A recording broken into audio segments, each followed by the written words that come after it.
Oh, nag-iimpake ka na naman? Sana naman ang punta mo, Dexter? May pupuntahan akong magandang falls, Kuya Nathan. 2 gabi lang ako ron. Kasama mo ba si Joseph? Hindi, kuya. Solo traveler muna ako ngayon. Pero kung gusto mo sumama, pwede naman. Para makapagbakasyon ka, kuya. Palagi na lang trabaho ang ginagawa mo eh. Hindi, wag na. Alam mo na wala akong hilig sa pagta-travel eh. Mas gusto ko na nandito lang ako sa bahay.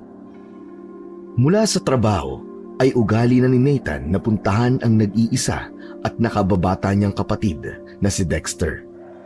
2 lamang silang magkapatid at parehas pang lalaki kaya sobrang malapit sila sa isa't isa. 28 anyos na si Nathan at matanda siya ng 3 taon sa kapatid niya. Marami silang pagkakaiba ngunit hindi yun naging hadlang upang magkasundo sila sa mas maraming bagay. Isa sa pagkakaiba nila ay ang pagiging gala ni Dexter habang si Nathan naman ay mas gusto na nasa bahay lang tuwing wala siyang pasok sa trabaho. Madaling araw ang alis ni Dexter. Nagpresenta si Nathan na ihatid si Dexter sa bus station gamit ang kotse niya. Hindi alam ni Nathan pero nang nasa bus station na sila ni Dexter ay may kaba siyang naramdaman. Ang paranoid mo naman, kuya. Walang mangyayaring masama sa akin, okay? Saka ilang beses na ako nag-travel ng ako lang. Wala naman nangyaring masama sa akin eh. Basta, isend mo sa akin ang location mo kapag nandun ka na ha. Mabuti na't alam namin ang eksaktong kinaroroonan mo. Saka, birthday ko na sa Miyerkules, hindi pwedeng wala ka dun. Kuya, aabot ako sa birthday mo. 2 gabi lang naman ako mawawala eh.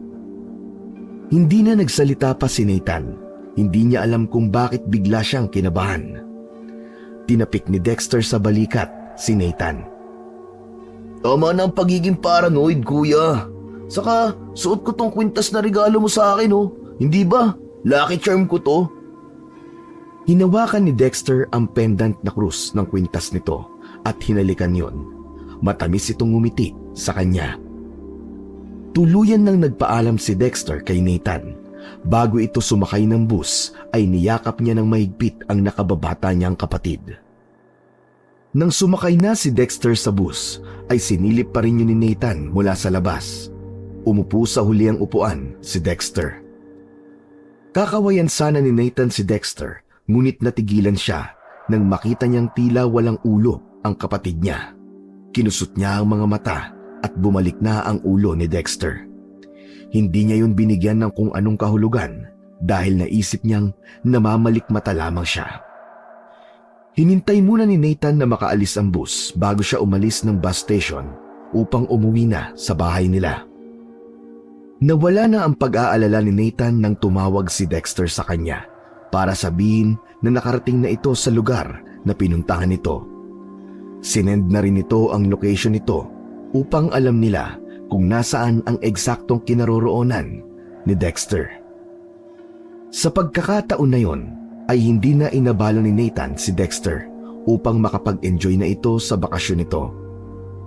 Bago matapos ang pag-uusap nila ay sinabi ni Nathan kay Dexter na sabihin ito kung anong oras ito darating sa bus station kapag uuwi na ito upang masundo niya ang nakababata niyang kapatid. Mabilis na lumipas ang 2 araw. Yun na ang araw ng pag-uwi ni Dexter. Umaga pa lang ay nag-text na si Nathan kay Dexter tungkol sa kung anong oras ang pag-uwi nito. Matapos yun ay pumasok na siya sa trabaho.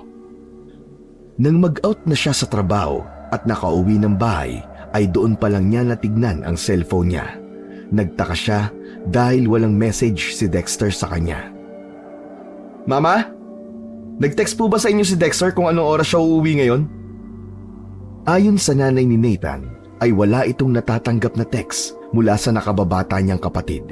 Ganon din sa tatay nila. Kinabahan na si Nathan ng sandaling yon. Sinubukan niyang tawagan si Dexter, ngunit hindi niya yon makontak. Sa tingin niya ay nakapatay ang cellphone ng nakababata niyang kapatid. Habang kumakain ng hapunan, ay si Dexter pa rin ang nasa isip ni Nathan. Unang beses na nangyari ang ganoon. Dati-rati naman, Kahit nagbabakasyon si Dexter, ay nag-a-update ito sa kanila palagi. Sa gitna ng pagkain ni Nathan, ay tumunog ang cellphone ng tatay niya. Sinagot yun ng tatay niya. Napatingin naman si Nathan sa kanyang ama nang mapansin niya na naluluha ito at parang biglang natulala. Nang ibaba ng tatay ni Nathan ang cellphone, ay agad siyang nagtanong. Bakit? Sino yun, Papa? Parang namumutla ka. Pulis. Pulis ang tumawag sa akin, Nathan. Ang kapatid mo. Nakita raw nilang patay sa gitna ng gubat.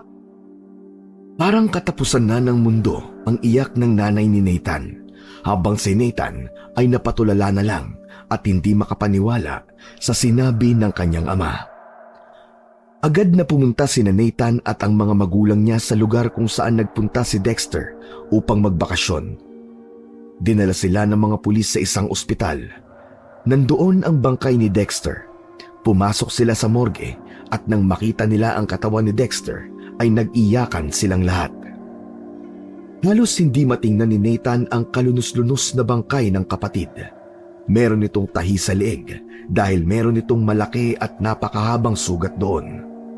Puro kalmot at marka ng kagat ang katawan nito. Sir, bakit ganyan naman po ang katawan ng kapatid ko? Ano po bang nangyari sa kanya? Ay isang camper ang nakakita sa katawan ng kapatid mo sa gubat. Ang hinala namin ay mabangis na hayop ang may gawa niyan sa kapatid mo. Ang sabi kasi sa akin ng may-ari ng bahay na tinuluyan ng biktima ay nagpaalam ito na magkakamping sa gubat. Hindi rin namin agad nakita ang cellphone niya, kaya hindi namin kayo natawagan agad. Ano? Mabangis na hayop? May leon at tigre ba sa gubat na yon? Binase namin yun sa mga sugat at kalmot na meron ng biktima. Hayop lamang ang makakagawa nun. Pero wag po kayo mag-alala kasi patuloy pa rin ang investigasyon. Hindi namin inaalis ang posibilidad na merong foul play. Pero sa ngayon, malaki ang posibilidad na babangis na hayop nga talaga dahil merong video sa cellphone ng biktima bago siya namatay. Hiniling ni Nathan at ng mga magulang niya na makita ang sinabi ng pulis na video. Kahit nangihina, ay pumunta sila sa presinto dahil nandoon ang cellphone ni Dexter. Pinanood ni Nathan ang video. Makikita sa video ang mukha ni Dexter habang tumatakbo sa gubat. Halata sa mukha nito ang takot. Maya-maya pa ay may narinig sila na pag-angil na parang nanggagaling sa isang mabangis na hayop. Kasunod nun ay natumba na si Dexter. Tumaob ang cellphone niya kaya hindi na nakita roon kung ano pa ang mga nangyari. Hindi na tinuloy ni Nathan ang panonood ng video nang narinig niya ang pagsigaw ni Dexter na halatang dumadaan ito sa isang napakasakit na kamatayan. Ipinasa ng pulis sa cellphone ni Nathan ang video, ngunit pinagbawalan siya nito na i-upload yon online. Huwag po kayo mag-alala, sir. Wala po akong plano na ilagay ito sa mga social media. Pangako ni Nathan sa pulis, ang gusto lang niya ay mapag-aralan ang video upang masiguro niya na mabangis na hayop nga ang salarin sa pagkamatay ng kanyang nakababatang kapatid. Biglang naalala ni Nathan ang kwintas na iniregalo niya sa kapatid niya. Alam niya na hindi yun hinuhubad ni Dexter. Tinanong niya ang isang pulis kung nasan ang kwintas na yon ni Dexter, pero ayon sa pulis ay walang suot na kwintas si Dexter nang matagpuan nila ang katawan nito. Huling gabi na ng lamay ni Dexter, hindi pa rin makapaniwala si Nathan na sa isang iglap lang ay wala na ang kanyang kapatid. Napakasakit para sa kanya ng pangyayaring yon. Doon niya napagtanto na kaya siya kinabahan ng pag-alis ni Dexter ay dahil merong masamang mangyayari. Habang nakaupo si Nathan sa upuan na nasa harapan ng kabaong ni Dexter, ay tumabi sa kanya ang best friend ni Dexter na si Joseph. Mula pagkabata ay magkaibigan na ang dalawang yon. Ang daya naman ni Dexter. Nauna na siya. Last month, nagbabalak pa kami magpunta ng Palawan eh. Gusto ka nga niyang isama ng biglaan kasi hindi ka raw nakakapagbakasyon. Puro ka raw trabaho. Dapat sumama na lang ako sa kanya nung niyayaya niya akong sumama sa kanya eh. Baka hindi pa yun nangyari sa kanya. Nagpatuloy ang pag-uusap nila Joseph. Binalikan nila ang mga alaala ni Dexter hanggang sa napunta ang usapan nila sa naging investigasyon ng mga pulis. Wala raw foul play. Sabi ng mga pulis, mabangis na hayop daw ang pumatay kay Dexter. Tinatanong namin sila kung anong klaseng hayop pero hindi nila matukoy. Ipinanood ni Nathan kay Joseph ang huling video kung saan nakitang buhay si Dexter. Kinuha na ni Joseph ang cellphone ni Nathan upang mapanood nito ng mabuti ang video. Hanggang sa napansin ni Nathan na pinopost ni Joseph ang video ng paulit-ulit. Nire-rewind niya ito tapos pinopost. Teka, ano bang ginagawa mo dyan? Bakit paulit-ulit mong pinapanood? Para kasing may nakita ko, Nathan eh. Ito, tingnan mo. Parang tao to, di ba? Tingnan mo mabuti. Pinakita ni Joseph kay Nathan ang pinost nitong frame sa video.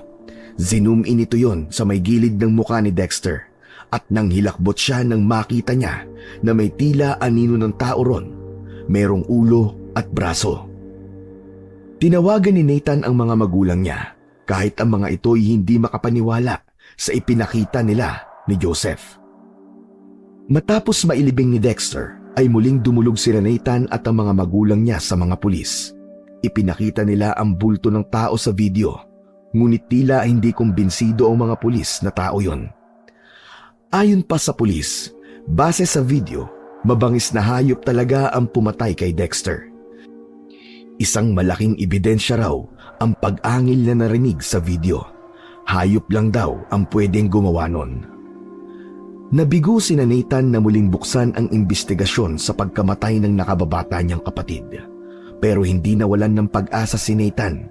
Kinulit niya ang mga pulis kung minsan ay kasama pa niya si Joseph. Hanggang sa inabot na sila ng ilang buwan pero wala pa ring nangyayari. Isang umaga, maagang nagising si Nathan. Naligo siya at nagbihis. Nagpaalam siya sa kanyang mga magulang na pupunta ulit siya sa mga pulis sa lugar kung saan namatay si Dexter upang makipag-usap. Nathan, anak, pwede bang itigil mo na yung ginagawa mo? Papa, hindi ako titigil hanggang hindi muling nabubuksan ang investigasyon sa pagkamatay ni Dexter. May foul play talaga doon dahil may anino ng tao sa video. Paano kung hindi tao yun? Paano kung anino lang yun ang halaman o puno na nagkataong naghugis tao? Anak, tanggapin na lang natin na wala na ang kapatid mo. Hayaan mo na lang na isipin natin na namatay siya dahil sa isang mabangis na hayop. Bakit ang dali lang para sa inyo na sabihin yan, pa? Anak niyo po si Dexter. Hindi dapat tayo tumigil hanggang hindi napaparusahan ang dapat na maparusahan. Sa pagkakataon na yon, ay nagsalita na ang nanay ni Nathan. Sang-ayon ito sa tatay niya. Hayaan na lang daw nila na manahimik ang kaluluwa ni Dexter. Tinanggap na raw ng mga ito na hindi tao ang responsable sa pagkamatay ni Dexter. Hindi na tumuloy si Nathan sa lakad niya sa araw na yon. Sobra siyang disappointed sa mga magulang niya dahil tuluyan ng isinuko ng mga yon ang katarungang nararapat para kay Dexter. Sakto naman na tumawag si Joseph kay Nathan. Nagtanong ito kung natuloy ba siya sa pagpunta niya ulit sa mga pulis. Sinabi niya kay Joseph na hindi na dahil pinatigil na siya ng mga magulang niya na pilitin ang mga pulis na buksan ulit ang investigasyon sa pagkamatay ng kanyang kapatid. Nathan, sa tingin ko tama ang mga magulang mo. Nagsasayang ka lang ng oras at pagod sa pakikipag-usap sa mga pulis. Ilang beses mo na ba silang kinausap? May nangyayari ba? Wala naman, di ba? Di ko alam, Joseph. Pero may pakiramdam ako na merong itinatago ang mga pulis kaya ayaw nilang imbestigahan ulit ang kaso ng kapatid ko. Anong ibig mo sabihin? Kanina ko lang to naisip. Kung hindi mag-iimbestiga ang mga pulis, ako na ang gagawa nun. Ako na ang maghahanap ng ebidensya na merong foul play sa pagkamatay ni Dexter. Teka. Anong ibig mo sabihin? Ikaw mismo ang pupunta sa lugar kung saan namatay si Dexter para mag-imbestiga? Ganun ba? Malamang. Sa tingin mo ba, makakapag-imbestiga ako kung nandito lang ako at nakaupo at walang ginagawa? Alam mo, magandang ideya yan. Kapag nakahanap ka ng sapat na ebidensya na may foul play talaga, wala na magagawa ang mga pulis kundi buksan ulit ang kaso ni Dexter. Uy, ang exciting yan. Sama ako sa'yo, Nathan. Tutulungan kita. Pangarap ko maging detective eh. Nung una ay nagdalawang isip pa si Nathan kung isasama ba niya si Joseph. Ngunit napagtanto niyang mas makabubuti at mas ligtas kung meron siyang kasama. Kaya kahit hindi niya alam kung makakatulong ba talaga si Joseph sa kanya, ay pumayag na lamang siya na sumama ito sa kanya. Inilihim ni Nathan sa mga magulang niya ang plano niyang pag-iimbestiga upang malaman ang totoong dahilan ng pagkamatay ng kanyang kapatid. Alam niya na tututol ang mga ito sa plano niya. Kung ang nanay at tatay niya ay sumuko na, siya ay hindi pa. Hindi siya titigil hanggang sa malaman niya kung sino ang talagang pumatay sa nag-iisa niyang kapatid. Nagpalamig muna si Nathan. Ipinakita niya sa mga magulang niya na kagaya ng mga ito ay sumuko na rin siyang alamin ang katotohanan. Hindi niya alam kung hanggang kailan ang magiging pag-iimbestiga niya, kaya nagdesisyon siyang mag-resign sa kanyang trabaho. May savings naman siya, kaya hindi siya nag-aalala na mawalan ng pera.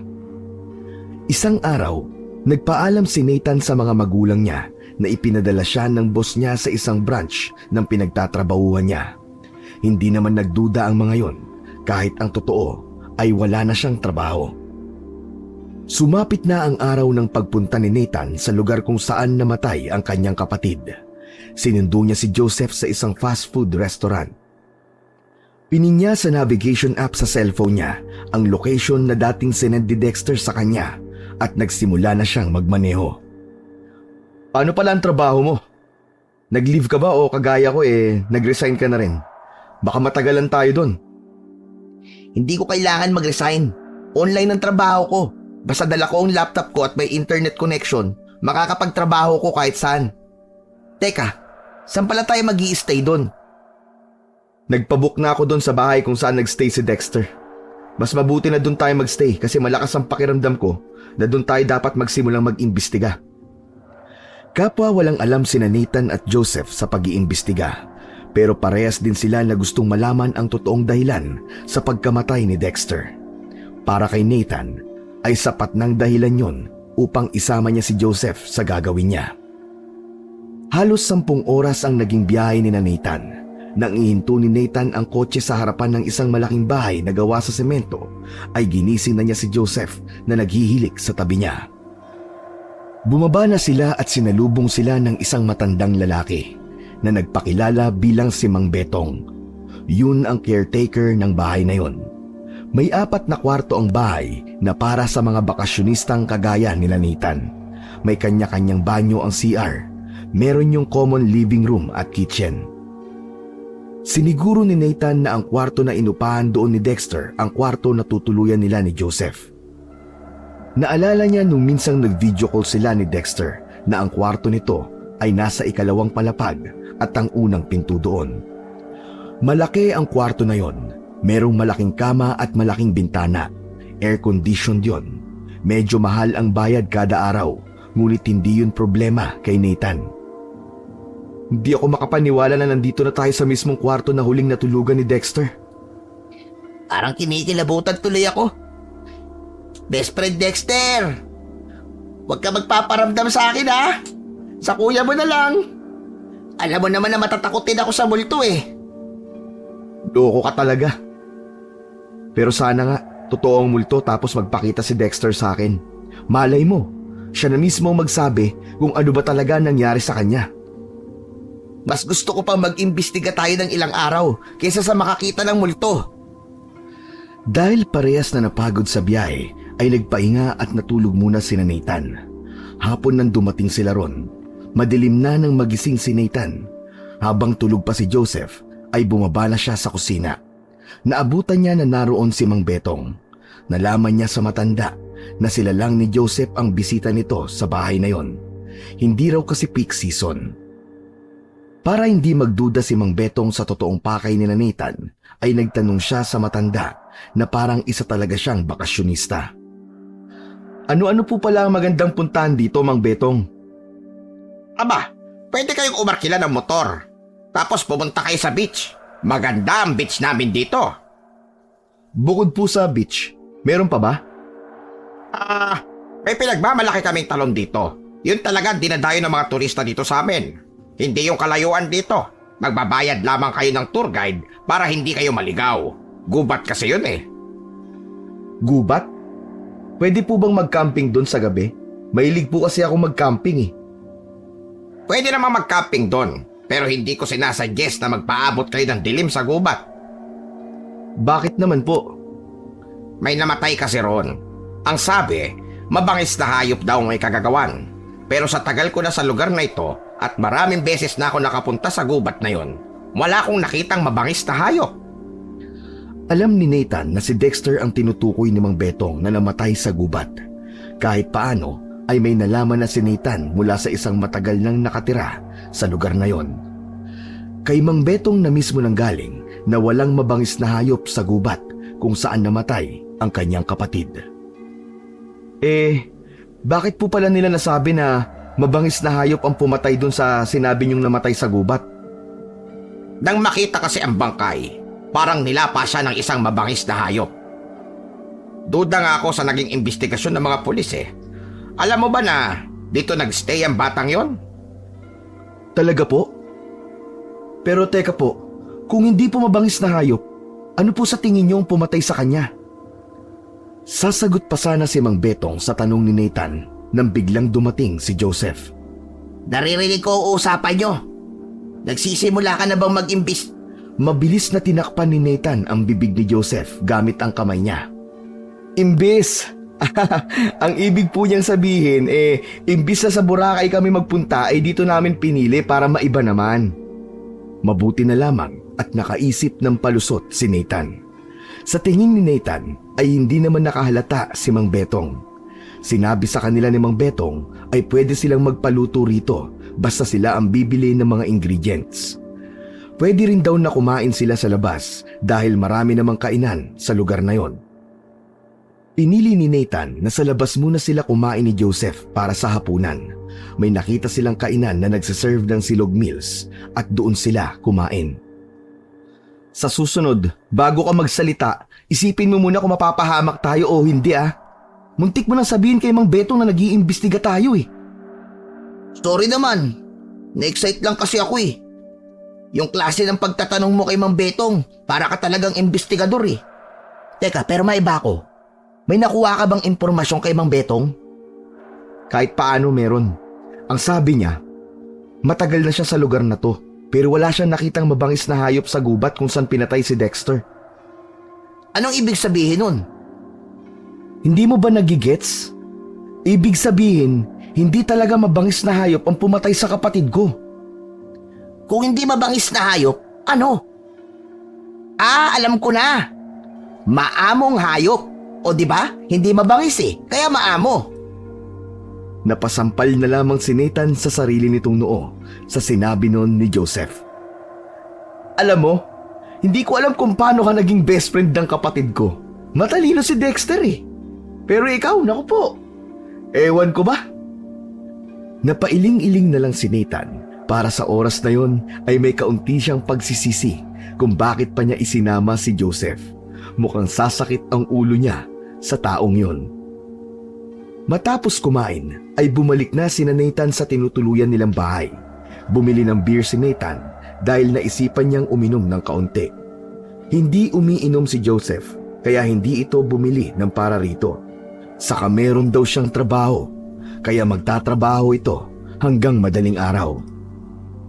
May maliit na balkonahe sa kwarto nila at doon napili ni Nathan na inumin ang beer. Tanaw niya ron ang malawak na kagubatan na alam niya na lugar kung saan nagwakas ang buhay ng kapatid niya. Habang umiinom si Nathan, ay abala na si Joseph sa harap ng laptop nito. Hindi na iwasan ni Nathan na maalala ang masasayang memorya nila ng kanyang kapatid. Malambing ang kapatid niya. Madalas itong magbigay ng regalo sa kanya kahit walang okasyon. Nung mga bata pa sila, ay silang dalawa ang palaging magkalaro. Ipinagtatanggol din niya si Dexter sa tuwing may nang-aaway dito. Hindi kasi marunong lumaban si Dexter, kaya kahit may umaapi dito, ay tahimik lamang ito. Sorry, Dexter. Hindi man lang kita naipagtanggol sa pumatay sa'yo. Pero huwag kang mag-alala. Sisiguraduhin ko na magkakaroon ng hustisya ang pagkamatay mo. Hindi ako titigil hanggang sa malaman ko ang totoo. Makalipas ang ilang sandali ay natulog na si Nathan nang maubos niya ang 4 na bote. Nagtatrabaho pa rin si Joseph at ayon dito ay matagal pa ito bago matapos. Hindi alam ni Nathan kung gaano na siya katagal natutulog nang yugyugin na siya ni Joseph. Nathan! Nathan! Huy! Gumising ka! Ano ba? Storbo naman to. Gumising ka muna! Makinig ka! Parang may umuungol na mabangis na hayop sa labas. Natigilan si Nathan. Nakinig siya ng maigi sa paligid. Maya-maya pa ay may narinig silang pag-angil na parang mula sa isang mabangis na hayop. Sa labas yun nang gagaling pero malayo. Masyado lang malakas ang pag-angil ng nilalang na yon, kaya naririnig nila. Narinig mo rin ba? Hindi kaya yun ang pumatay kay Dexter? Tumayo si Nathan. Pumunta siya sa balkonahe upang mapakinggan niya ng maayos yung tila mabangis na hayop. Nagulat si Nathan nang tumabi si Joseph na merong hawak na baril. Uy! Ano yan? Bakit may baril ka? For protection. Dinala ko to kasi di natin alam kung anong mangyayari. Mabuti na ang sigurado. Saka may lisensya naman to eh. Nakakuha ka ng lisensya para dyan? Hindi ako. Sa tatay ko. Siya ang may lisensya na gumamit nito. Pero hayaan mo na. At least, meron tayong magagamit in case of emergency. Naisip ni Nathan na tama si Joseph. Hindi sila sigurado sa panganib na maaari nilang kaharapin sa mga susunod na araw. Mabuti na kahit papaano ay meron silang magagamit upang ipagtanggol ang kanilang mga sarili. Hindi na muling narinig ni Nathan ang pag-angil ng pinaghihinalaan nila na mabangis na hayop. Yung narinig natin kanina, kagaya siya nung nasa video ni Dexter. Kaya nga eh. Pero hindi ba? Ang sabi ni Mang Betong ay walang mabangis na hayop sa lugar na to. Eh ano yun? Hindi ko rin alam. Kaya nga tayo nandito eh, para alamin kung ano ba talaga ang nilalang na yun. Kinaumagahan ay muling kinausap ni Nathan si Mang Betong. Tinanong niya ang matanda na baka meron itong alam kung saan sila pwedeng umarkila ng motor dahil balak nilang magpunta sa beach. Kailangan gawin yun ni Nathan upang magmukha talaga silang turista at hindi magkaroon ng duda si Mang Betong.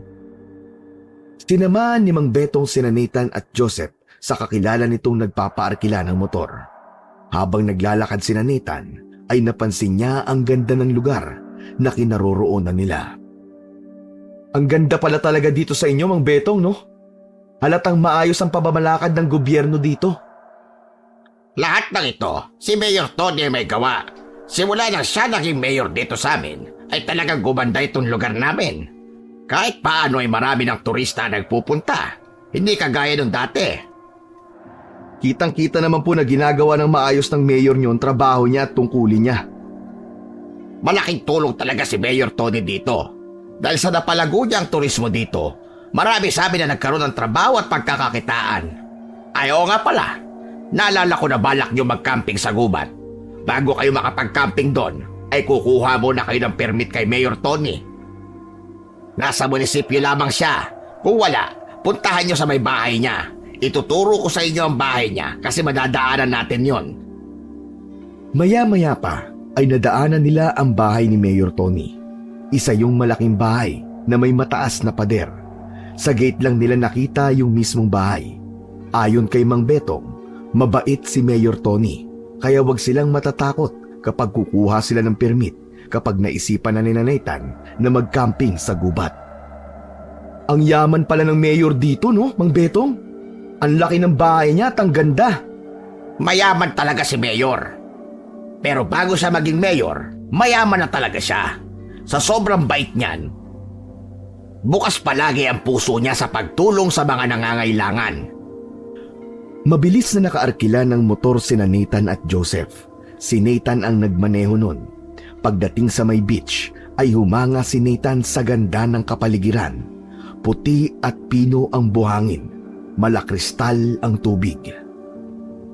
Kala ko ba, nandito tayo para mag-imbestiga, Nathan?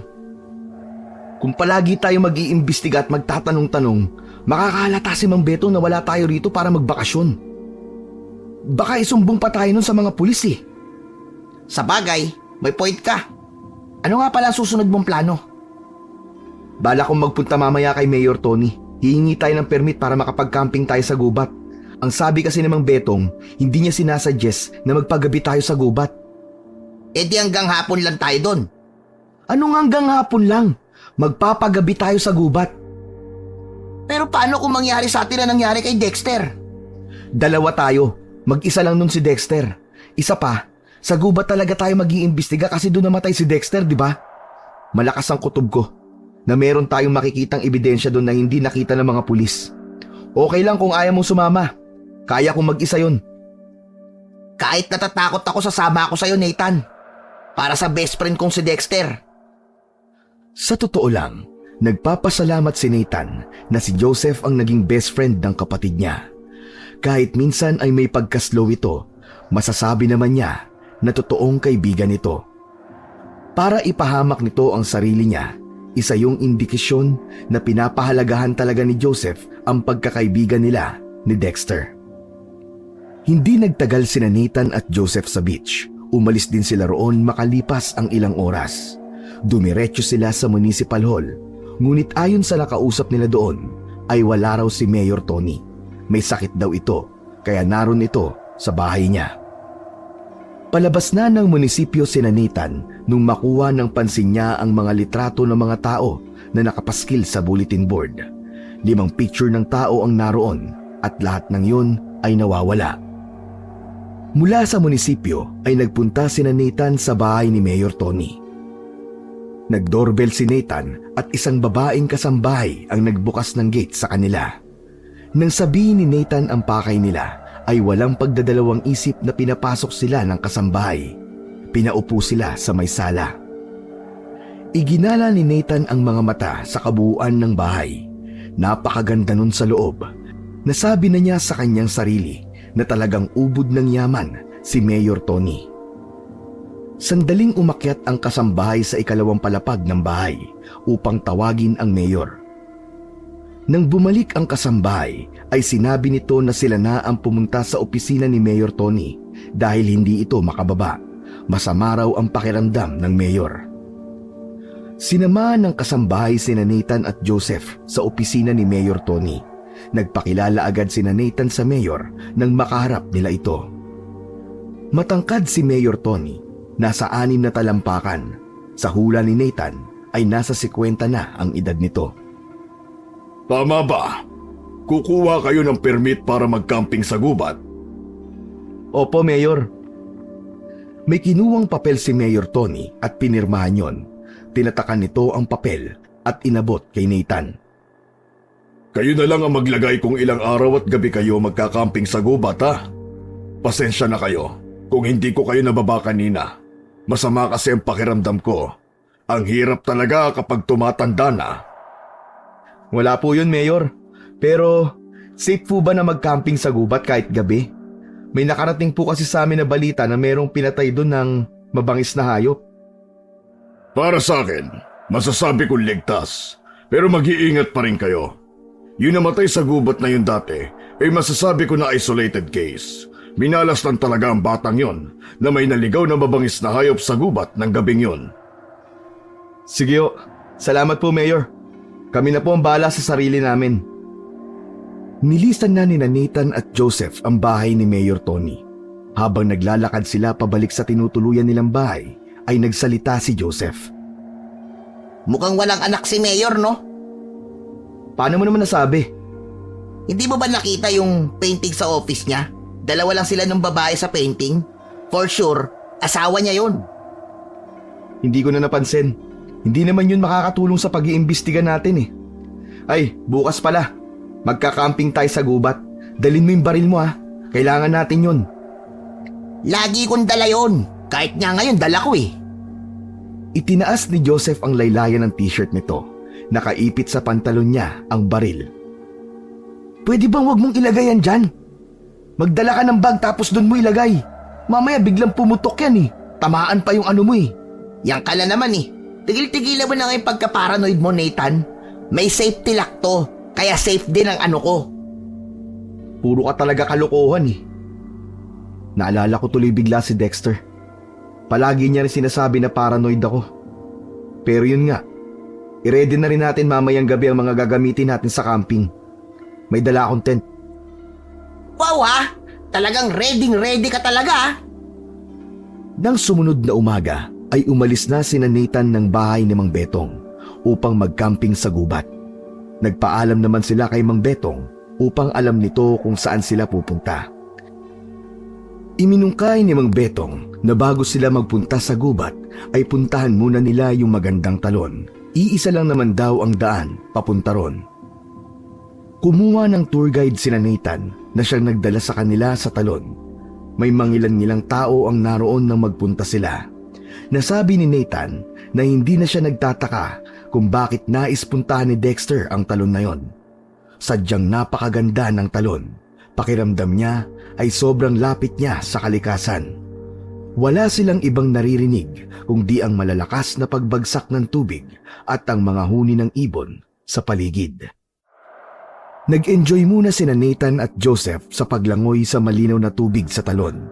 Doon na rin nila kinain ang baon nilang pagkain. Pagsapit ng tanghali ay tinanong sila ng tour guide kung meron pa silang gustong puntahan. Gusto po sana namin mag-camping sa gubat, kuya. May spot ba kayo na maire-recommend sa amin? Ayon sa tour guide, ay meron itong maibibigay na magandang spot sa kanila. Sinamahan sila ng tour guide papasok sa nasabing gubat. Halos kalahating oras din silang naglakad bago nila narating ang lugar na sinabi ng tour guide sa kanila. Tinulungan pa sila nitong mag-set up ng tent at mag-ayos ng mga gamit nila. Pwede rin daw sila kumuha ng mga tuyong kahoy sa paligid upang makapag-bonfire sila kapag sapit ng gabi. Umalis na ang tour guide nang makapagbayad sila rito. Sinabi ni Nathan na alam na nila ang daan pabalik kaya hindi naman daw sila maliligaw. Malamig ang paligid dahil maraming puno roon. Nang gubami na, mas na-appreciate nila Nathan ang kinatatayuan ng tent nila. Napapalibutan kasi yun ng matataas na puno. Sa gitna ng mga puno ay nakikita nila ang langit na puno ng mga bituin. Nagluto na sina Nathan ng hapunan nila ni Joseph, habang si Joseph naman ay umalis upang maghanap ng mga kahoy na gagamitin nila sa bonfire. Maya-maya pa ay kumakain na silang dalawa. Sobrang tahimik ng paligid. Mabuti na lang ay kumpleto sila sa gamit. Meron silang higaan, emergency light at power bank. May signal din doon kaya pagkatapos nilang kumain ay nakapagtrabaho pa si Joseph. Maglalakad-lakad lang ako sandali ah. Okay ka lang bang mag-isa dito? Mo naman ngayon pa naisipang maglakad-lakad, pambihira ka naman oh. Kung kailan nagtatrabaho ko, iiwan mo talaga ako mag-isa rito? Maghahanap ako ng ebidensya. Aalamin ko yung eksaktong lokasyon kung saan pinatay si Dexter. Ngayong gabi na talaga? Madilim na. Bukas na lang. May flashlight akong dala. Saka bakit ba ayaw mong maiwan dito na mag-isa?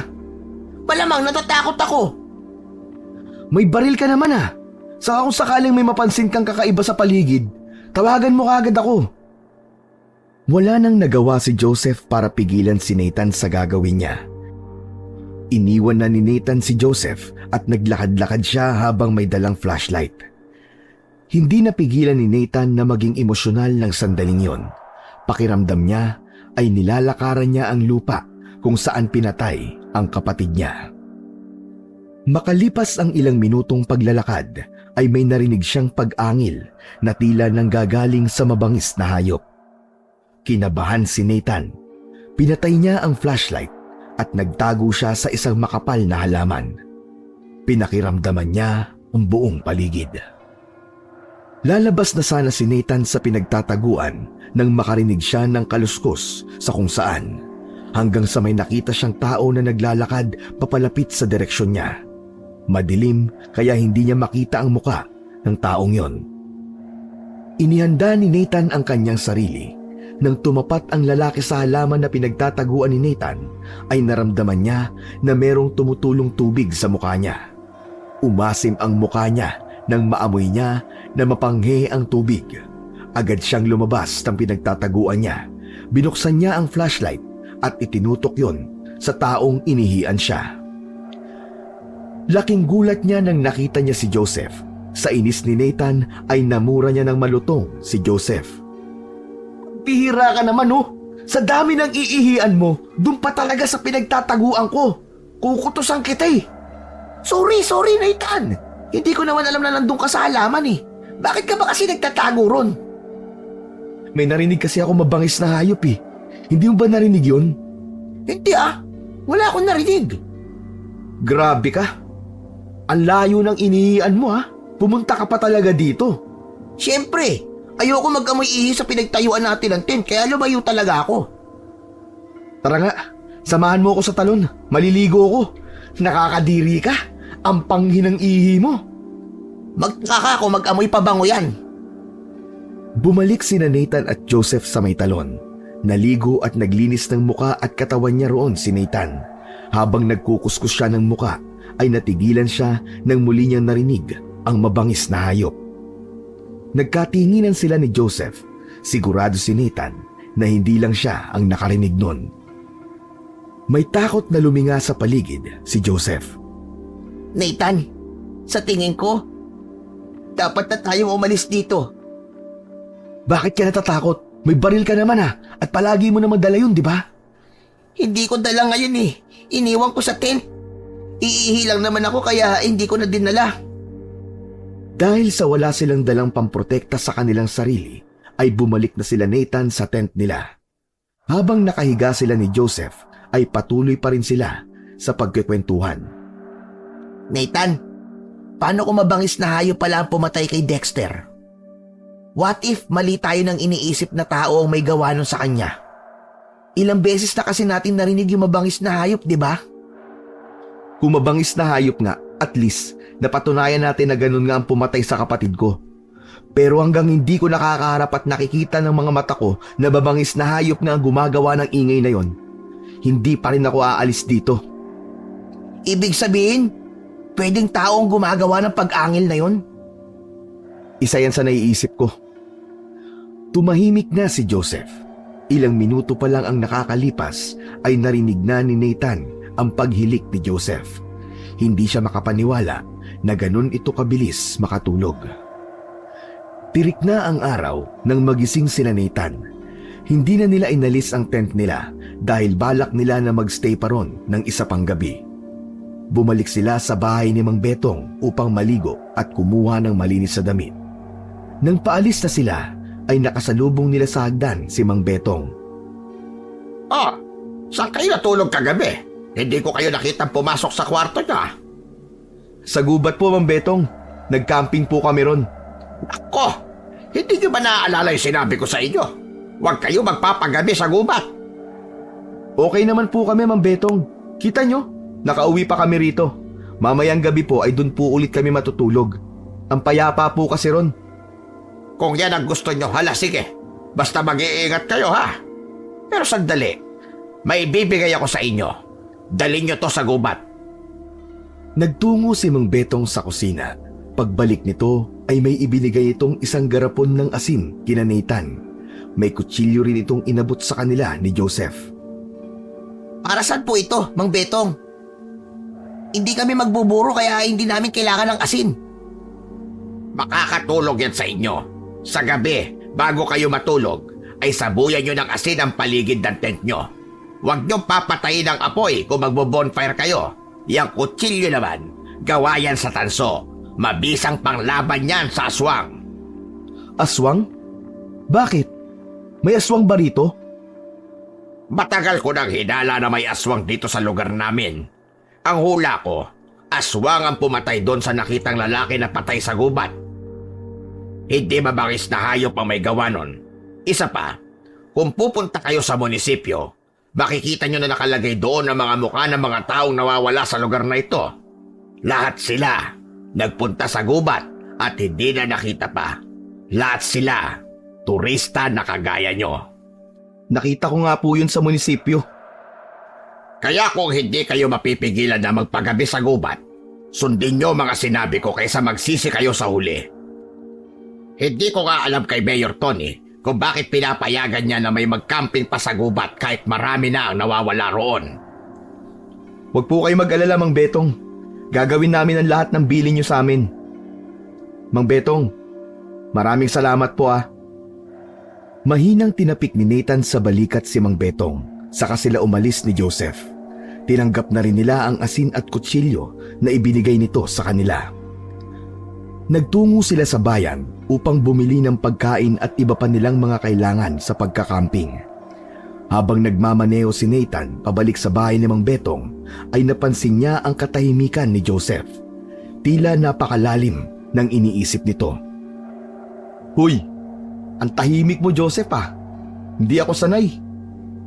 Iniisip ko kasi yung sinabi ni Mang Betong eh. Paano kung aswang pala talaga ang hinahanap natin? Hindi ba mas delikado yon? Nakakatakot kaya ang aswang. Kakainin tayo nun. Pambihira ka. Ang laki-laki mo na, naniniwala ka pa rin sa aswang? Oo naman. Lumaki ako sa probinsya kaya naniniwala ako sa mga ganyan-ganyan. Ikaw ba?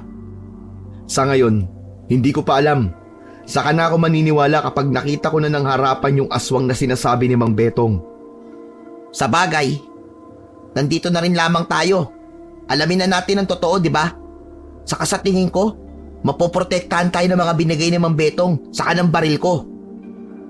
Humarada si Nathan sa harapan ng bahay ni Mang Betong. Umalis na kagad sila roon ni Joseph upang bumalik sa gubat. Pagbalik nila sa tent, ay kumpleto pa rin ang mga gamit nila. Habang maliwanag pa, ay naisip ni Nathan na ikutin nila ni Joseph ang gubat sa pagbabakasakali na meron silang makikitang ebidensya sa pagkamatay ng kapatid nito. Sa paglalakad nilang dalawa, ay may nakita si Nathan na pulang likido sa isang puno. Inamoy niya ang likido at nalaman niya na dugo yun. Agad niyang tinawag si Joseph upang ipakita yon. Dugo ba yan? Oo, dugo nga ito. Hindi kaya dugo yan ni Dexter? Pambihira, paano magiging dugo ni Dexter yan? Hindi mo ba nakita na medyo sariwa pa? Hindi kaya totoong sinabi ni Mang Betong na merong aswang dito sa gubat? Nathan, umalis na tayo rito. Baka tayo na ang sumunod sa mga nabiktima ng aswang na yun. Ayoko mapaskil ang picture ko dun sa bulletin board sa munisipyo. Sandali. Akala ko ba'y sinabi mo sa akin na nandito na rin tayo kaya alamin natin ang totoo? Para ka pang action star nang sabihin mo yun eh. Sinabi ko ba yun? Ay, ewan ko sa'yo. Hindi na kita maintindihan kung matapang ka ba talaga o duwag ka, Joseph. Tumahimik si Joseph nang sabihin yun ni Nathan. Maya-maya pa ay sinabi nito na mas mabuti kung tumawag sila ng mga pulis upang alamin kung bakit may dugo sa puno. Tinutulan yun ni Nathan. Sa tingin niya ay walang maitutulong ang mga pulis sa kanila pagdating sa bagay na yon. Sinabi niya kay Joseph na itutuloy nila ang orihinal nilang plano. Nakakalap sila ng maraming ebidensya na hindi mabangis na hayop ang pumatay kay Dexter. Kapag mas maraming ebidensya, naniniwala si Nathan na wala nang magagawa ang mga pulis kundi muling magkaroon ng investigasyon. Kinuhanan ni Nathan ng litrato ang dugo na nakita nila sa puno. Naglakad-lakad pa sila ng ilang minuto pero wala na silang nakitang kakaiba sa paligid. Masyadong malawak ang gubat kaya hindi nila yon kayang malibot sa loob lamang ng maghapon. Bumalik na sina Nathan at Joseph sa tent nila nang medyo dumidilim na. Nagluto na sila ng hapunan nila. Aminado si Nathan na may takot siyang naramdaman nang makakita sila ng dugo sa puno. Malakas din ang pakiramdam niya na hindi yung dugo ng hayop, kundi ng tao. Nang tuluyan ng kumalat ang kadiliman sa paligid, ay nagsaboy na ng asin sa paligid ng tent si Nathan at Joseph. Hinayaan din nila na may apoy ang bonfire nila. Hindi nila kinalimutan ang lahat ng sinabi ni Mang Betong. Hindi man lubusang naniniwala si Nathan na merong aswang doon, ay mas mabuti na ang makinig sila kay Mang Betong kesa sa magsisi sila sa huli. Walang naging kakaiba sa gabing yon. Matiwasay ang naging tulog nilang dalawa. Naalala ni Nathan na kailangan na ulit nilang kumuha ng permit kay Mayor Tony para makapag-camping sila sa gubat. 2 gabi lamang ang inilagay niya sa unang permit na kinuha nila. Ang akala niya kasi ay sapat na ang 2 gabi para makahanap sila ng maraming ebidensya. Sa bahay ni Mayor Tony sila unang nagpunta. Ayon sa kasambahay ni Mayor Tony ay nasa munisipyo na ito, kaya dumiretso na sina Nathan sa munisipyo. Oh, kayo na naman. Hulaan ko. Kukuha ulit kayo ng permit para makapag-camping sa gubat, tama ba? Tama po kayo, Mayor. Pwede po ba? Pwedeng pwede. Hindi na ako nagtataka kasi talaga magandang mag-camping sa gubat namin dito. Naaalala ko tuloy nung kabataan ko. Palagi rin ako nagka-camping sa gubat na yon. Inabot na ni Mayor Tony kay Nathan ang permit na merong tatak na pirma nito. Pinayuhan pa sila na tagalan nila ang pag-stay sa gubat kung hindi naman sila agad aalis. Iniwang blanko ni Nathan ang patlang sa permit kung saan ilalagay niya kung ilang araw at gabi sila magkakamping sa gubat. Hindi na kasi niya sigurado kung gaano sila magtatagal doon. Nadaanan ni Nathan ang bulletin board at napansin nila na may nadagdag na picture ng isang lalaki roon. Nakalagay na huling nakita ang lalaki na pumasok sa gubat. May bago na namang nawawala. At sa gubat din siya nawala. Siguro, kung susundin natin ang sinabi ni Mang Betong, hindi tayo matutulad sa lalaking yan. Eh di, naniniwala ka na pala na may aswang sa gubat na yon. Medyo, pero hindi pa 100%. Pero mas mabuti na mag-ingat tayo. Nararamdaman ko na malapit na nating malaman ang katotohanan kung ano ang meron sa gubat na yon. Tao lang si Nathan, kaya normal sa kanya ang matakot sa nangyayari sa gubat. Ngunit sa pagkakataon na yon, mas pinipili niya ang maging malakas ang loob upang makamit niya ang hustisya na alam niyang nararapat sa kapatid niya. Muling bumalik sina Nathan at Joseph sa tent nila sa gubat. Muli silang naglakad-lakad, ngunit wala silang nakitang kakaiba o bagay na makapagtuturo sa kanila sa katotohanan. Bago pa sumapit ang gabi, nagsaboy na si Nathan ng asin sa paligid ng tinutuluyan nilang tent. Maya-maya pa ay magkasabay na silang kumain ni Joseph ng hapunan. Habang kumakain sina Nathan ay may isang babae na napadaan sa kanila. May dala itong malaking bag sa likod, kaya alam niya na kagaya rin nila yon na isang camper. Nagkaroon sila ng kaunting sandali na makausap ang babae.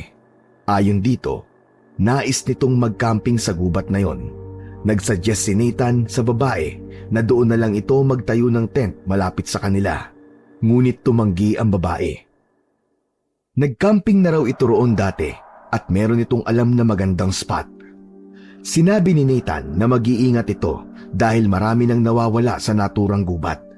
Ayon sa babae, maraming beses na itong nagka-camping nang wala itong kasama kaya hindi na ito bago sa ganoong activity. Nang magpaalam ang babae ay may kabang naramdaman si Nathan. Naisip niyang natural lamang nakabahan siya dahil sa mga nangyayari sa gubat na kanilang kinaroroonan. Kinaumagahan, nagkasundo sina Nathan at Joseph na doon sila mag-almusal sa tabi ng talon. Pagpunta nila roon ay nakita nila ang babaeng nakilala nila noong nakaraang gabi. Nakahinga ng maluwag si Nathan dahil buhay pa rin ito. "Miss, kumusta pala ang tulog mo kagabi sa gubat?" Tanong ni Nathan sa babae. Ang sabi ng babae ay maayos ang tulog nito nung nakaraang gabi. Sobrang payapa raw sa gubat. Ipinaalam din ng babae na hanggang mamayang gabi na lang ito at sa susunod na araw ay aalis na ito roon. Mabilis na lumipas ang oras. Dumilim na naman. Kagaya ng nakasanayan ay nagsaboy ulit ng asin si Nathan sa paligid ng tent. Matapos kumain ay tumambay muna sila ni Joseph sa labas ng tent upang makapag-usap. Naghihintay sila na muli nilang marinig ang mabangis na hayop. Nais nilang malaman kung totoo bang hayop yon, o aswang, o isang tao lamang. 10:00 na pala, Nathan. Inaantok na ako. Ikaw ba? Hindi ka pa ba matutulog? Hindi pa. Hindi pa ako inaantok eh. Sige na, Mauna ka na matulog. Naunang pumasok si Joseph sa tent. Ilang sandali lang ay natawa ng bahagya si Nathan dahil narinig niya ang agad na paghilik ni Joseph. Maya-maya pa ay napatingin si Nathan sa langit. Pinuno ng alaala ni Dexter ang utak niya ng sandaling yon. Miss na niya ang kanyang kapatid. Kung posible nga lang na ibalik ang panahon, pinigilan na sana niya si Dexter nung binalak nitong magpunta sa lugar na yon. Ngunit alam ni Nathan sa sarili niya na kailangan niyang tanggapin ang katotohanan na wala na ang mahal niyang kapatid. Kahit anong gawin niya ay hindi na to mabubuhay. Ang tanging magagawa na lamang niya ay alamin ang katotohanan sa pagkamatay nito upang maparusahan ang totoong salarin. Hindi na malaya ni Nathan ang paglipas ng oras. Nang tingnan niya ang oras sa kanyang relo, ay nalaman niyang ilang minuto na lang ay mag-aalas 12 na ng hating gabi. Kahit hindi pa siya inaantok, ay tumayo na siya upang pumasok sa tent. Ngunit pagtayo niya, ay meron siyang narinig na sigaw ng isang babae sa kung saan. Kinabahan agad si Nathan at ang unang pumasok sa isip niya ay yun yung babaeng camper. Pumasok siya sa tent upang gisingin si Joseph, ngunit ayaw nitong magising. Nagrereklamo pa nga ito na inaantok pa siya at istorbo daw si Nathan. Hindi na mapakali si Nathan. Alam niya na may kailangan siyang gawin. Hinalugog niya ang bag ni Joseph at kinuha niya ang baril nito. Naririnig niya pa rin ang sigaw ng babae. Humihingi ito ng tulong. Sinundan niya ang pinanggagalingan ng sigaw hanggang sa makita niya ang kanyang hinahanap. Labis na magimbal si Nathan nang makita niya ang isang malahalimaw na nilalang ang lumalapa sa babaeng camper sa labas ng tent nito. Agad na nagtago si Nathan sa likod ng malaking puno. Diyos ko, totoo nga ang aswang! Totoo ang aswang! Halos masuka si Nathan nang tuluyang winakwak ng aswang ang tiyan ng babae at walang kahirap-hirap na hinila ng aswang ang bituka ng kawawang babae. Naisip niya na barilin ng aswang, ngunit wala siyang ideya kung mapapatay ba niya ang aswang gamit yun. At isa pa, huli na ang lahat dahil patay na ang babae. Nang mga sandaling yon, inisip muna ni Nathan ang pansarili niyang kaligtasan. Labag man sa kalooban niya na iwanan ang babae, ay mas inisip niya na kailangan niyang mabuhay. Tulala si Nathan nang makabalik sa tent. Nagising si Joseph at nagtaka ito nang makita ang mukha niya. Oh, ano nangyari sa'yo? Para kang nakakita ng multo ah. Hindi multo ang nakita ko, Joseph. Hindi multo. Aswang ang nakita ko. Aswang? Totoo ba yung sinasabi mo? Nakakita ka ng aswang? Nasaan? Yung babaeng camper. Wala na siya. Pinatay siya ng aswang. Nakita ko pinatay siya ng aswang. Totoo nga na merong aswang dito. Sa tingin ko, ang aswang na yun ang pumatay sa kapatid ko. Unti-unting nawala ang takot sa mukha ni Nathan at napalitan yun ng galit. Sa pagkakataon na yun, ay pumasok na sa utak niya na ang aswang ang responsable sa pagkamatay ni Dexter. Ang pag-angil na narinig nila sa video ay hindi mula sa isang mabangis na hayop, kundi sa isang aswang. Maging ang bulto ng tao sa video ay sigurado siya na aswang din. Nasuntok ni Nathan ang sariling hita sa sobrang galit. Nagpupuyos ang damdamin na lalabas sana siya ng tent ngunit mabilis siyang pinigilan ni Joseph. Sandali! Saan ka pupunta? Ano, pupuntahan mo yung aswang? Papatayin ko ang aswang na yun. Pinatay niya ang kapatid ko. Kaya dapat siyang mamatay. Nathan, mag-isip ka. Hindi ka dapat padalos-dalos. Kailangan pag-isipan natin ang gagawin natin. Baka mapahamak ako magpapadala ka sa galit mo. Sa sinabing yun ni Joseph ay unti-unting kumalma si Nathan. Nakuha niya ang punto nito. Tama si Joseph. Ang pagpatay sa isang nilalang na kagaya ng isang aswang ay dapat na pinagpaplanuhan ng mabuti. tuluyan na siyang kumalma, ibinalik niya kay Joseph ang baril nito. Pagsapit ng umaga ay magkasamang pinuntahan ni Nathan at Joseph ang pinagtayuan ng tent ng babaeng camper. Laking gulat nilang dalawa dahil wala na roon ang tent ng babae. Teka, sigurado ka ba na dito nagtayo ng tent yung babae na yon? Oo, sigurado ko. Yung punong yun. Doon ako nagtago kagabi. Nagtatakang luminga-linga sa paligid si Nathan. Kung titingnan ay walang bakas doon na merong nangyaring karumal-dumal na patayan nung nakaraang gabi. Napakalinis ng paligid. Ngunit sigurado siya na doon niya nakita ang tent ng babae at ang babae habang kinakain ito ng aswang. Nathan, sandali. Halika, tingnan mo to. Lumapit si Nathan kay Joseph. May itinuro ito sa lupa. Meron dong bakas ng gulong ng sasakyan. Isang indikasyon yon na merong sasakyan na nagpunta sa lugar na yon. Ibig sabihin yan, may sasakyan yung aswang? Posible, Joseph. Pero posible na meron tumutulong sa kanya. Pero sino naman? Hindi ko alam. Ayoko munang dagdagan ang nasa utak ko ngayon. Wala akong ibang gusto, kundi ang mapatay ang aswang. Kailangan nating humingi ng tulong kay Mang Betong. Agad na nagpunta si Nathan sa bahay ni Mang Betong. Mabuti na lang at naabutan nila ito dahil paalis ito. Pupunta raw ito ng bayan dahil meron itong mga kailangang bilhin. Hindi na nag-aksaya ng oras si Nathan. Sinabi na agad ni Nathan kay Mang Betong ang nakita niyang pagpatay ng isang aswang sa isang babaeng camper. Sinabi din niya na nagtataka sila ni Joseph dahil nang balikan nila ang tent ng babae ay wala na ang tent doon. Wala ring bakas ng dugo. Parang walang nangyaring pagpatay sa lugar na yon. Kung ganon, tama nga matagal ko nang hinala. May aswang sa gubat na yon. Hindi ko lang yon sinasabi sa iba dahil alam kong pagtatawanan lamang nila ako. May isa pa po kaming hinala, Mang Betong. Sa tingin ko po, may tumutulong po sa aswang. Siguro, siya ang naglilinis sa mga dugo sa lugar kung saan pinapatay ng aswang ang mga biktima niya. Mang Betong, gusto sana naming malaman kung paano patayin ng aswang. Sandaling tumahimik si Mang Betong bago ito muling nagsalita. Kilalang manunugis ng aswang ang lolo ko nung nabubuhay pa siya.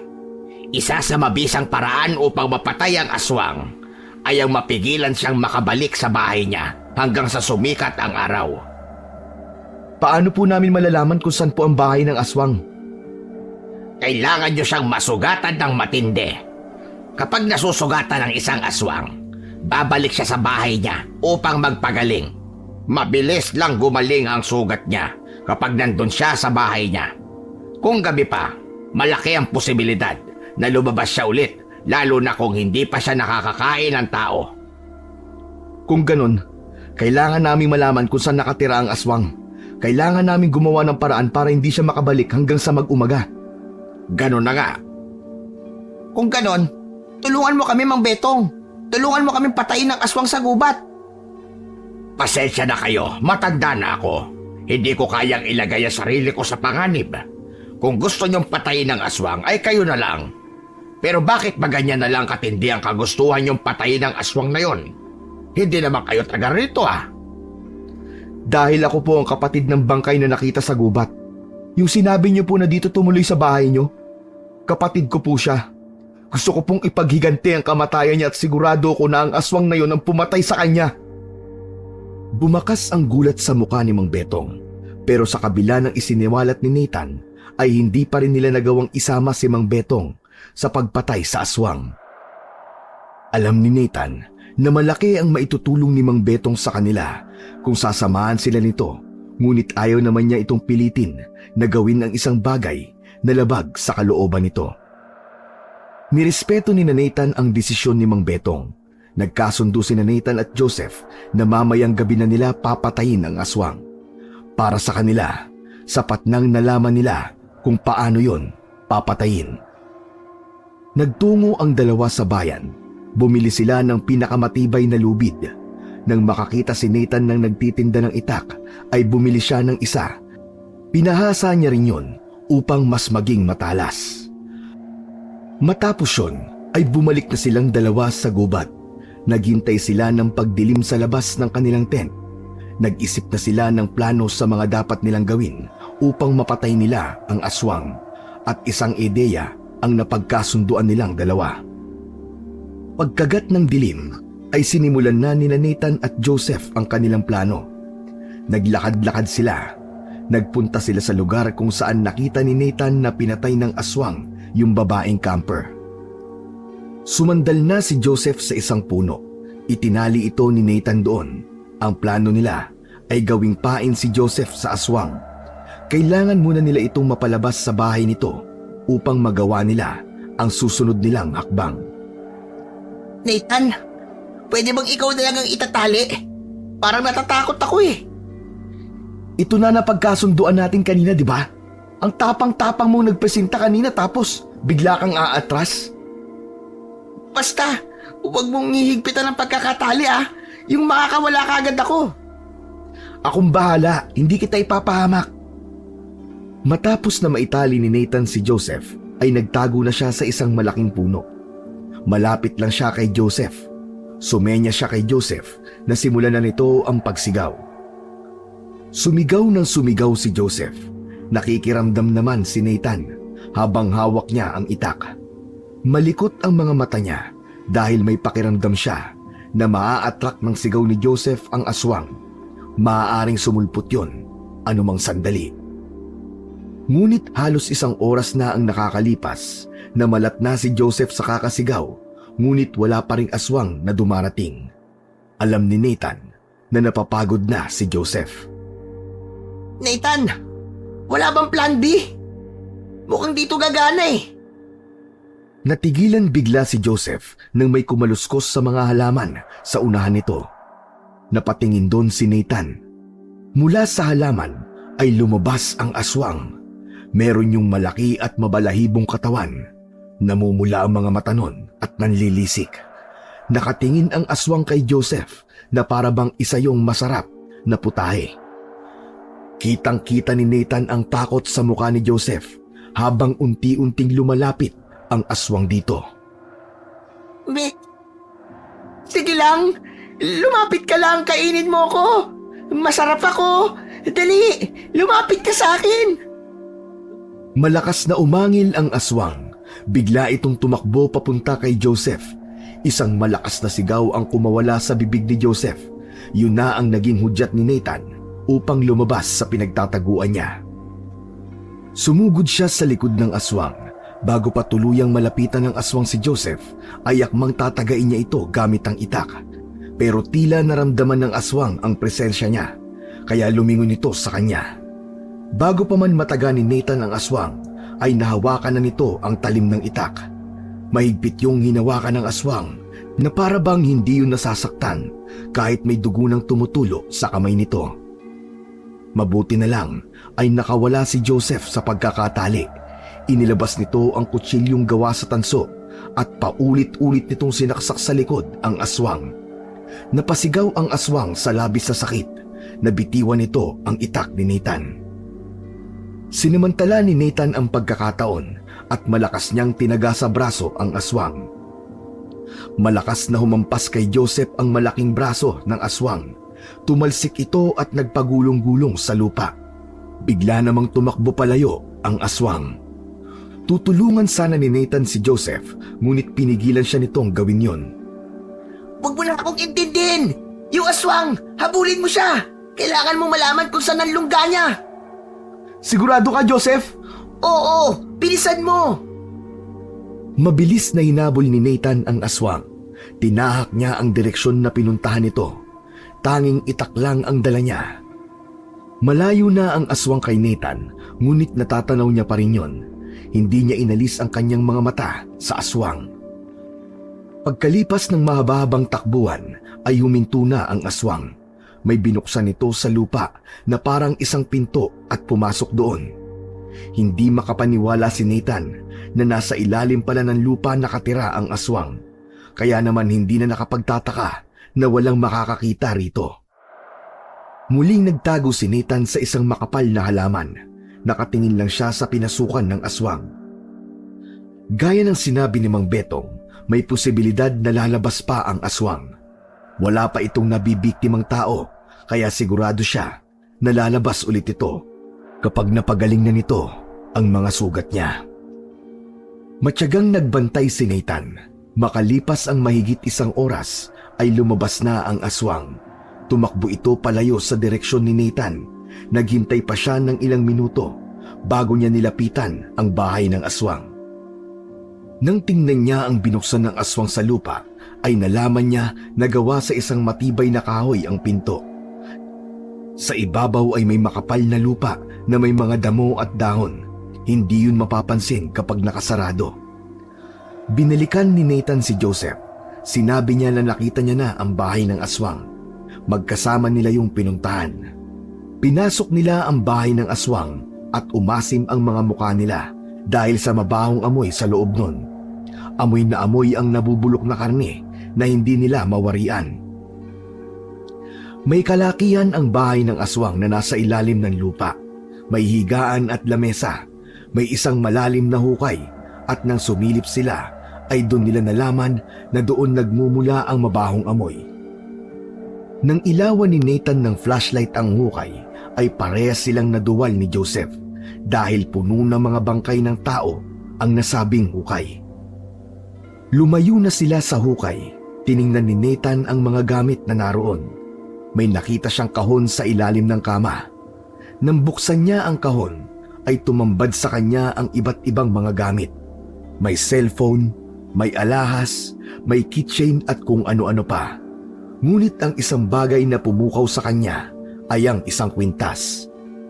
Kinuha ni Nathan ang kwintas at may luhang naglandas sa magkabila niyang pisngi. Teka, kay Dexter ang kwintas na yan ah. Saan mo nakita?